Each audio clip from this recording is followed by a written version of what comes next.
What's going on, everyone? So, Zion Williamson is expected to potentially return as soon as next week. I don't know why, right? Like, if you're the Pelicans, you're almost better off just letting Zion just ride this year out. I understand maybe the idea of, like, you'd really like to see what does DeJounte, like CJ, like, what does this team look like without Brandon Ingram, and then if you potentially trade Brandon Ingram, and is there something here? Maybe you go on like a 7-game win streak or something like that. Sure. But like, how long before these guys are out again? 1, 2. You're the worst team in the league. You're not like, you'd have to go on an insane run. Like historically great run. Like old school Lakers in Miami run, right? Like with LeBron, Wade, and Bosh run. Like, You'd have to, like, I just don't see that happening, right? And it's just like, you're 7-29 on the season. You're, 10 games back? 10 and a half games back of a play-in spot. It's a lot of ground to cover, right? Even if this team, like, is, like, the best team in the league with them, they're probably not covering 10 game ground. And even if you do, right, you're probably probably not going anywhere.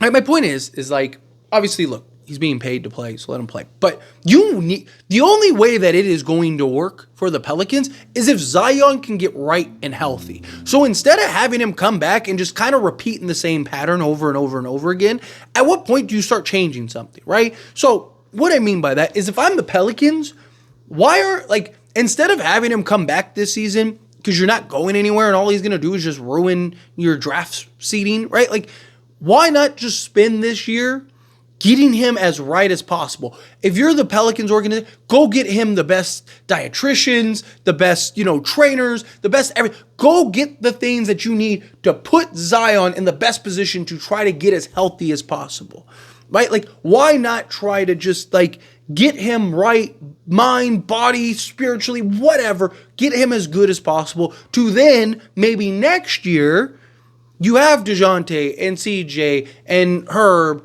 and, Zion and Murphy, and go get a center, and maybe you can be a good team.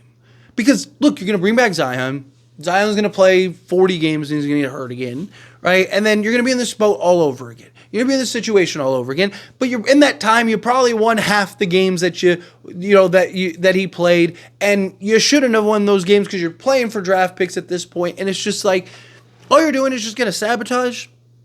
I get, you want to try to get everyone healthy. Be nice to see the rest of the season. Like, what does a Zion, DeJounte, basically, how does everybody except for Brandon Ingram look? And then when Brandon Ingram gets back, because I don't know if they're going to be able to trade Brandon Ingram, but like when Brandon Ingram gets back, maybe then you make the move, right? And add him to the unit and see, like, okay, what does that look like? Maybe it is really good, right? Maybe it is good enough to where you're like, all right, maybe we should pay Brandon Ingram. Maybe you're giving him like a short-term deal, maybe like 2 years, $80 million or something like that, so you can get off of it and kind of just like line everybody up timeline-wise. So if it works, it works. If it doesn't, it doesn't. You just kind of finish it, right? But also, if you're the Pelicans, like, Brandon Ingram, like, what team is paying Brandon Ingram $40+ million? The only team that really has, like, salary to do something like that next season are, like, the Brooklyn Nets. And I do not see a scenario where Brooklyn does that. Like, why? Even if they were to get, like, Jimmy Butler, too. Like, I still don't see them doing that. Like, the Nets are going to have, like, a ton of salary space.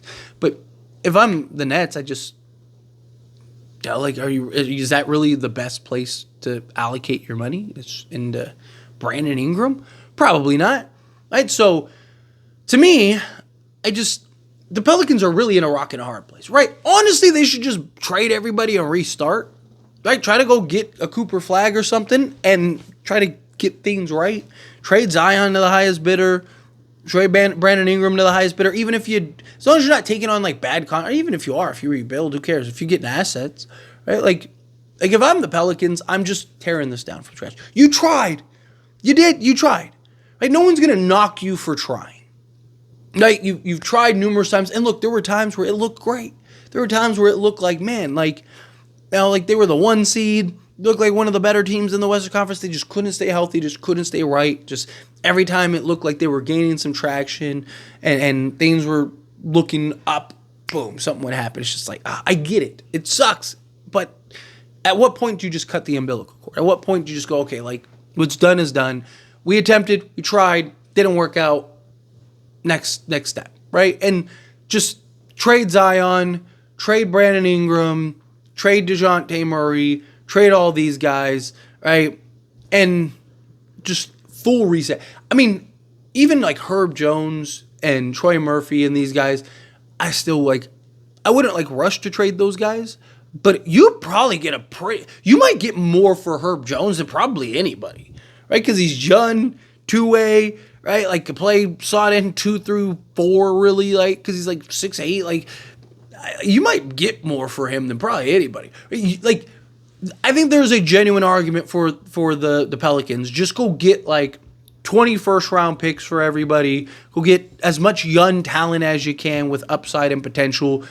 Tank for the bottom. Land a top, 5 pick in this year's draft, which you're going to get a franchise guy, and then just build around that guy. Have a bunch of draft picks, a bunch of assets, all that stuff, right? And just figure it out from there. Because, like, what other options do you have?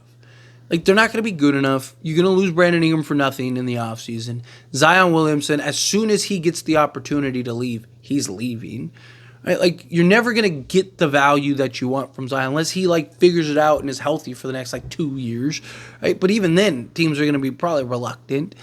Like, there's some bad teams in the league, right? There's teams that would probably take Zion that just don't care. That are going to look at the dollar signs. There's ownerships that are like, man, we get Zion, that's $1 billion, right? Like, like, go get Zion, right? They could care less about the actual whether they're winning or not. Right? There's teams that I think, the Hornets would probably jump on the idea of that, right? Go get some of these guys, right? Like, man, go get a Miles Bridges and you're probably just as good, right? Like, go get a Miles Bridges, a Trey Mann, and a whatever else, and you're probably just as good. Get a Nick Richards for center because you need a center, right? Do something like that, right? Like, so you got another, legit point of attack guard that's young for now in the future. Go get, a legit a center, starting center. Border is like starting backup, but like, it's good enough because you have enough talent at that. And like, now you have DeJounte Murray, CJ McCollum, Herb Jones, Troy Murphy, Brandon Ingram still, or you could trade him, or maybe Brandon Ingram would stay if he's like, you don't have Zion anymore. And then you got Miles Bridges, another 28 guy that can defend multiple positions, play multiple positions. Like, you're probably just as good, if not better. Right? Like, I don't hate that idea. Right? Because it's like, what are your other options, right? Zion's going to come back. He's going to look great. We're all going to go, ooh, you're going to get all the ESPN highlights and stuff, and it's going to be like, oh, Zion's great. Because, like, look, when he plays, dude, the guy has top 5 talent, like, without a doubt. Like, there should be no argument that this guy is one of the best players in the league when healthy and playing at the level we know he can play. But that's the problem. Can he stay healthy, and can he play at the level we know he can play regularly? That's where the issues lie. It's where the dilemma lies. That it's frustrating just, like, watching a guy with so much talent. I mean, the dude has insane talent. Like, Pelicans should be a bona fide contender every year with Zion. And they're not because of Zion. Right? Because, like, he can't stay healthy. Even when he is healthy, he can be, I mean, the dude's a monster, don't get me wrong. But, like, he's not. The last season, in that game before the play-in where he got hurt and he was playing my Laker team, the Laker fan in me was like, please stop. The basketball fan in me was like, thank you, right? Like, dude, this is the Zion we have all been waiting to see for years. The give me the ball and get out of my way, right? The give me the rock, I'm going to go win us this game. And just possession after possession after possession after possession after possession, just getting bucket after bucket after bucket. Right? Lakers had no answer for Zion. Still think the Lakers would have won the game just because they had the cushion, and Pelicans couldn't really stop the Lakers. But the point is, trying to justify my Lakers, but point is you finally saw the guy we've all been wanting to see for so long. The Zion that's just, let's get it. Give me the ball and let's get it. Right? Like, I really want to see that Zion more regularly. But I don't know. Zion's going to be back. Sure, cool. That's great. Love to see it. I get the Pelicans probably want to see, like, what does this look like? But it's just, I feel like you're almost better off just letting Zion take the year off again. Again, your season's done anyway. But just spending the money and the resources to get him as good as possible. Doctors, dietitians, trainers, all, like, whatever you have to do. Obviously, your guys aren't doing it. So send them elsewhere, right? Like, fly him to whatever, Miami or another country or LA or wherever you have to send him in order to get him the things that he needs so he can get right. And if you can get him right, then maybe you have something. But let me know your thoughts and opinions down in the comments below. Do you agree with me? Disagree with me? Kind of mixed in the middle. Love to hear it. That being said, if you haven't liked this video, hit that like button. Helps me a lot. Lets me enjoy these types of videos, and I truly appreciate it. Not subscribe to the channel, hit that subscribe button. Turn on the bell notifications. Appreciate y'all. See you in the next one. Thank you.